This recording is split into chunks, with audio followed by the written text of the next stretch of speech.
ठीक है। अच्छा सर साहब, इतने मुफस्सल तज्जिए में आपने बता दिया कि मोटिव्स क्या थे जंग के और बैक एंड पे क्या चल रहा था। जैसा आपके तज्जिया है इसके मुताबिक ईरान को 2 दिन पहले इन्फॉर्म किया गया, जिसके बाद उन्होंने अफजूदा यूरेनियम को किसी और ठिकाने पे मुंतकिल किया। फिर 2 हफ्तों की विंडो डोनाल्ड ट्रंप की तरफ से दिए जाना और फिर उसके बाद बमबारी कर देना, ये भी बहुत हैरान कुन था, जैसे वो डिसेप्शन चला रहे हैं। आपने कहा कि इसके पस मंज़र में हमें मिशन रेस्क्यू बेंजामिन नेतन्याहू दिखाई देता है, तो दूसरी तरफ आपने ये भी कहा कि ईरानी रजीम जो है वो बच गई, रजीम चेंज नहीं हो सकी। जो असल मकसद था इस जंग को छेड़ने का, वो अभी तक की रिपोर्ट्स के मुताबिक वो पहले से मजबूत हुई है। वहाँ बाकायदा क्रैकडाउन चल रहा है, अरेस्ट हो रही हैं और सजाएं दी जा रही हैं। काली भेड़ों को, छुपे हुए गद्दारों को ढूंढा जा रहा है। और खामेनाई का जिस तरह से खिताब सामने आया ईरानी रहबर आला का, उससे तो ये लगता है कि वो पहले से ज़्यादा मजबूत हुए हैं। और उसका इंदिया इस तरह मिलता है कि ईरानी पार्लियामेंट ने मुतफिका तौर पर यानी 222 वोट्स हक में पड़े और इसके खिलाफ 0 वोट्स। इस वोटिंग के साथ उन्होंने एक करारदाद पास की कि अब वो IAEA से बिल्कुल ताउन ही नहीं करेंगे, उनके इंस्पेक्टर्स को रसाई तक नहीं देंगे उन लोकेशंस की जहां उन्होंने यूरेनियम अफजूदा करने के लिए रखा है। तो मेरा सवाल आपसे ये कि आपने बताया ट्रंप को जो चाहिए था वो उन्हें मिला, प्रेसिडेंट ट्रंप को, और दूसरी तरफ बेंजामिन नेतन्याहू को जो चाहिए था वो उन्हें मिला। आपको नहीं लगता कि it's a win win for everyone, ये ऐसी जंग थी? नहीं, देखिए, जंग के अंदर लूजर्स और विनर्स तो होते ही हैं। अब मगर जैसे मैंने कहा कि कुछ ऑब्जेक्टिव्स पूरे हुए हर एक के, और कुछ नहीं हुए। मगर जो रियल इशू है ना, वो ये है कि अब आगे क्या होगा।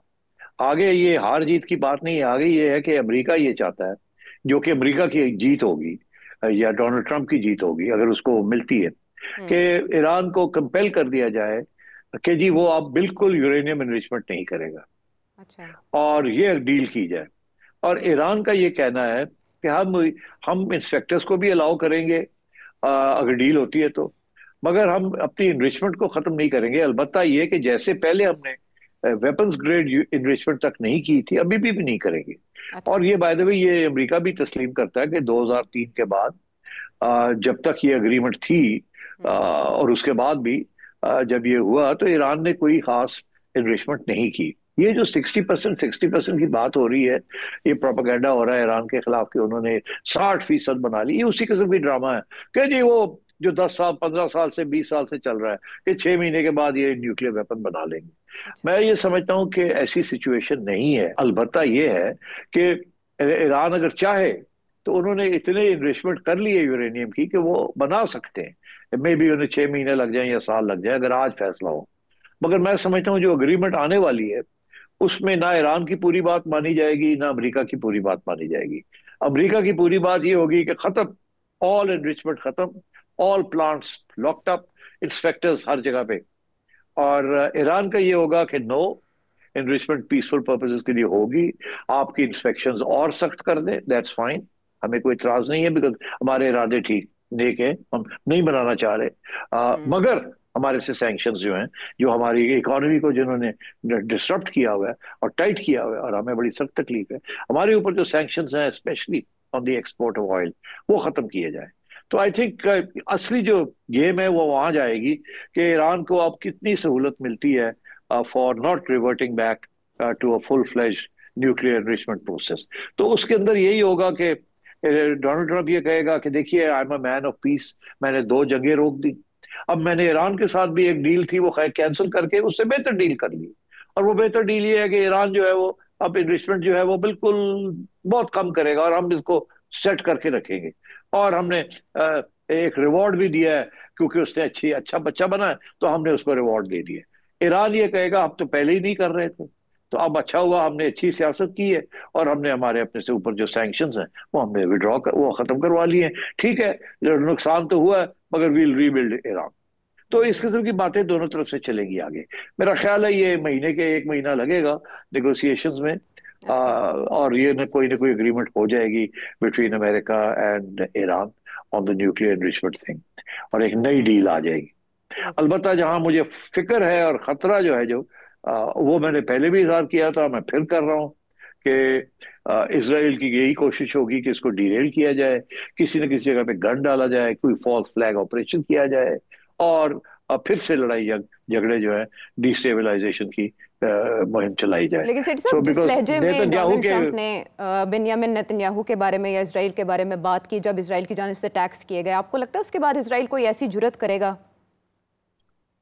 कर सकता है, क्योंकि नेतन्याहू देखिए ना, ये समझना कि नेतन्याहू जो है बिल्कुल पपेट है अमेरिका का, इट्स नॉट ट्रू। कुछ लोग तो कहते हैं Donald Trump is a puppet of the Israeli lobby. तो इसलिए you have to be careful, ये ब्लैक एंड व्हाइट नहीं है। नेतन्याहू के पास भी स्पेस है गन्स डालने की, और डोनाल्ड ट्रंप के पास भी स्पेस है टाइट करने की। मगर ये कि एक बिल्कुल दूसरे को ऑर्डर करे या दूसरा ओबे ना करे, ऐसे नहीं। ये पॉलिटिक्स के अंदर फ्लूइडिटी होती है, लोग अपनी ऑटोनॉमी जो है वो इमीडिएटली नहीं देते। तो मैं समझता हूँ कि नेतन्याहू की सर्वाइवल जो है वो वाला इशू जो है, बिकॉज ऑफ दैट उसके ऊपर फिर कहीं ना प्रेशर आया, अदालतों ने उसको घेर लिया, उसको लगा कि मेरी छुट्टी हो, फिर कोई ना कोई गड़बड़ कर देगा, कोई फॉल्स फ्लैग करके और फिर शुरू कर देगा, कहेगा देखे देखे देखे ये किया वो किया। अभी अभी आपने देखा कि हमास ने एक अटैक की है, और वहां इजरायली सोल्जर्स मार दिए। तो कल को ये फिर से ना ये शुरू हो जाए कि देखिए जी, ईरान की प्रॉक्सीज जो हैं वो अभी भी बड़ी एक्टिव हैं, और ये ईरान नहीं बाज आ रहा, और ये रेवोल्यूशनरी गार्ड जो हैं ये अभी भी लगे हुए हैं ये ड्रामे करने, और हमास और हिजबुल्लाह को सपोर्ट कर रहे हैं, अब हमारे बंदे मार दिए हैं। So you know Israel can do anything, any false flag. इसलिए मैं समझता हूँ ये अभी जो रोड आगे जो है ना वो बड़ा बम्पी रोड है, it's not going to be smooth. और इसराइली लॉबी के बारे में हमेशा से खदशात का इजहार किया जाता है कि वो इतनी स्ट्रांग है कि वो नुकसान भी पहुंचा सकती है अगर कोई उनके जो अहदाफ है उनके खिलाफ जाए। जैसे मुशाहिद हुसैन सैयद साहब ये बात करते हुए पाए गए हैं कि अब प्रेसिडेंट ट्रंप की जान को खतरा हो सकता है। Do you think so? नहीं, I don't think so. Okay. खतरा हर अमेरिकन प्रेसिडेंट को होता है। काफी पागल लोग हैं अमेरिका में और हथियार बहुत है, तो वो तो किसी वक्त भी मसला बन सकता है। मगर जो लोग इस किस्म के काम करते हैं ना वो actually they are supporters of Donald Trump. ठीक है। वो जो राइट विंग ग्रुप्स है ना वो उस किस्म के लोग होते हैं जो करते हैं। इसलिए मेरा ख्याल है कि डोनाल्ड ट्रंप को खतरा तो नहीं है उस किस्म का। मगर देखिए एज आई सेड अमेरिका में तो सभी को खतरा है, इतने गन्स हैं वहाँ, और इतने गुस्से वाले लोग हैं, और इस किस्म के हर दूसरे दिन वहाँ स्कूलों के ऊपर बच्चों के ऊपर हमले हो जाते हैं, जी। सड़कों के ऊपर हो जाता है। So you can never rule out assassination ठीक है। Of an American president. So Sethi साहब, आप ईरान के लिए माशी पाबंदियां हटने को कैसे देख रहे हैं? ऐसे चांसेस हैं कि मुज़ाकरात के दौरान ईरान के पॉइंट ऑफ व्यू से ये बात की जाए? जी बिल्कुल, मेरा ख्याल है होगी। ऑलरेडी ट्रंप ने इंडिकेट किया है कि हमें कोई इतराज नहीं है अगर ईरान जो है चाइना को तेल बेचे। चाइना सबसे बड़ा ईरान का बायर है ऑफ ऑयल, हालांकि एम्बार्गो है, मगर और ईरान खुफिया तौर पे वो चाइना को देता है। तो मगर डोनाल्ड ट्रंप ने कहा हमें कोई इतराज नहीं है, आफ्टर ऑल कोई ऐसी बात नहीं है। और इसी तरीके के साथ उन्होंने इंडिया को इजाजत दी हुई है कि आप ईरान से खरीदें। तो मेरा ख्याल है कि आहिस्ता आहिस्ता ये सैंक्शंस जो हैं ये डोनाल्ड ट्रंप जो है विल ईज द सैंक्शंस।